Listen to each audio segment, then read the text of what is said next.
Welcome back to Composition and its Allies. My name is Barney. I'm a classical composer, and in today's episode of Orchestration for Beginners, I'm going to show you how to orchestrate a clear sense of contrast between the major sections of your first orchestral work so that your orchestration sounds fresh and alive. Let's begin.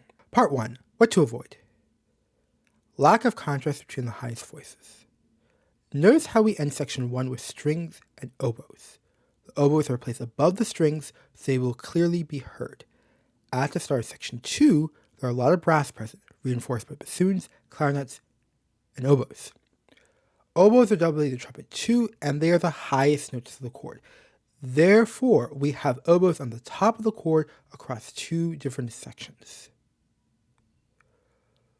In addition, notice the voice leading of the oboes. The oboes jump from A natural and C to F sharp. A more logical voice leading would be to go to the closest notes of the next chord, A sharp and C sharp. But still, we have a problem. The oboes remain the highest voice across two different sections. Solution. We must either remove the oboes from section 1 or from section 2. If we remove them from section 1, we must choose a good exit point. But now we'll need to replace it with another instrument. In this example, I revoiced violin 2 and violas to accommodate it. This is just a quick solution to the problem. In part 2 of this video, I'll break it down with my final result.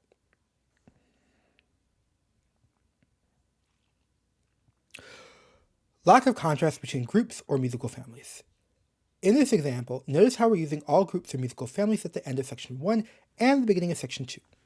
Strings, all instruments. Brass, all instruments. Woodwinds. 3 out of 4 instruments are being used at the end of section 1, and flutes arrive in section 2, doubling the violins in a medium register which will not add much to the sound. Therefore, we have a bland orchestration. Also, notice the crescendo. How will the listener be able to appreciate the crescendo if we're utilizing a tutti orchestra at the start, middle, and end of the crescendo?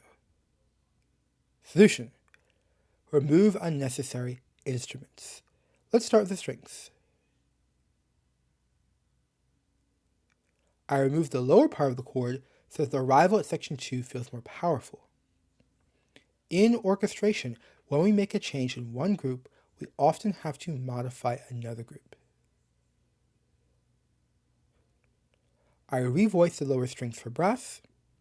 I remove the lowest octave and spread out the chord among the trombones and French horns. Very important reminder. In orchestration, we often orchestrate by the phrase or by the section. If you orchestrate measure by measure, you will make a lot of mistakes. I go into more detail in the Orchestration for Composers Orchestrate a Climax video, which I released earlier this year, in which I show you the process of working backwards and forwards in orchestration. I highly recommend checking it out later. Lack of contrast in the melody. Problem. Though we start off with a clear sense of contrast, with strings switching roles, and woodwinds on the top of the chord, notice how after just a few measures, the oboes come back in. In particular, notice how the oboes are in their low register where the sound tends to dominate already. Solution. Take out the oboe either before or after.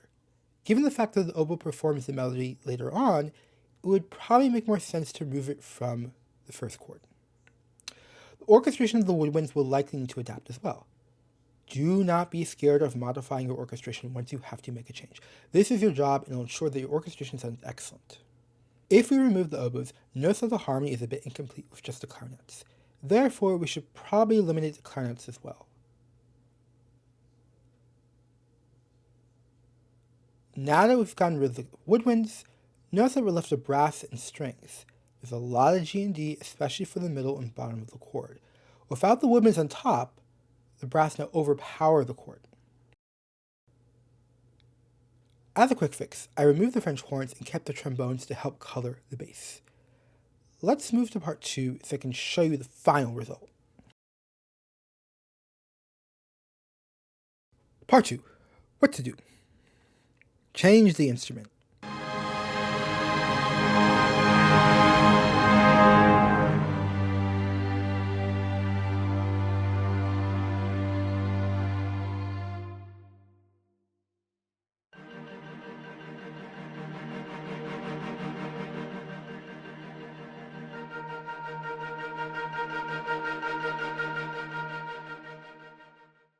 One of the easiest ways to freshen up your orchestration is to change the instrument that occupies our attention.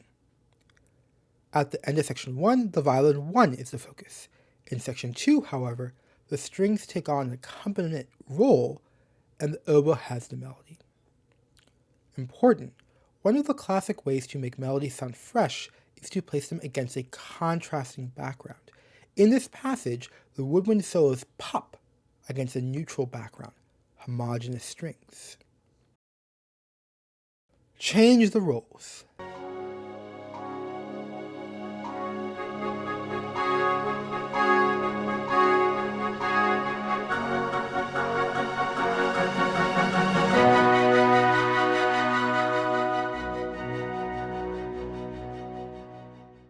At the end of section 1, trombones are the only instruments on the bass. At the start of section 2, cellos and double basses join them for the forte. A very powerful way of orchestrating freshness is to deprive the listener of the bass in its full glory for as long as possible, and then revealing it at an opportune moment. Try it out for yourself, see how it works. For the forte chord at the beginning of section 2, notice how tuba and bassoons are absent at first. I highly suggest that you always keep a little bit in reserve so you never use up all your resources at once. It's probably better to save your full tutti moments for a major climax or the ending of your piece. Notice how flutes are absent for the end of section 1, and then for section 2, they enter in the highest register of the orchestra, above the violins. A very simple way to freshen up your orchestration is to wait for an important arrival and bring in a new instrument in a new register. Let's observe the change of roles. At the end of section 1, the brass are the main center of attention, with the marked rhythms, while violins are in the background. For section 2, however, the brass switch to block chords, and the strings take on the role as the rhythmic drivers. If you want to keep your orchestration fresh, then consider alternating the roles of the major groups or musical families. Change the group or musical family.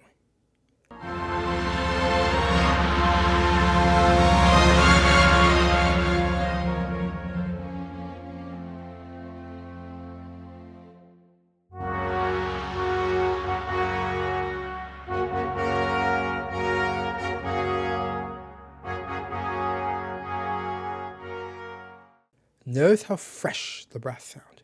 Freshness of orchestration starts with the harmony.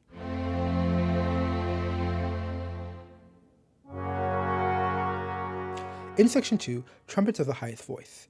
In section 1, they are muted and buried within the orchestra, depriving the listener of their sound and starting a new section with the trumpets exposed makes them sound fresh. Trombones sound fresh in section 2 because they were absent in section 1.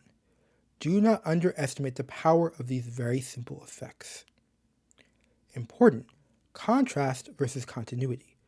Notice how the French horns and the tuba play across both sections. Their function is to bridge the two so that the key change does not feel so abrupt.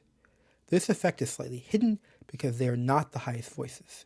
If you wish to orchestrate across a key change or major sections, but wish to make it subtle or hidden, then consider this method. What to do next? Stop watching YouTube and start composing or orchestrating no matter how uncertain or doubtful that you feel.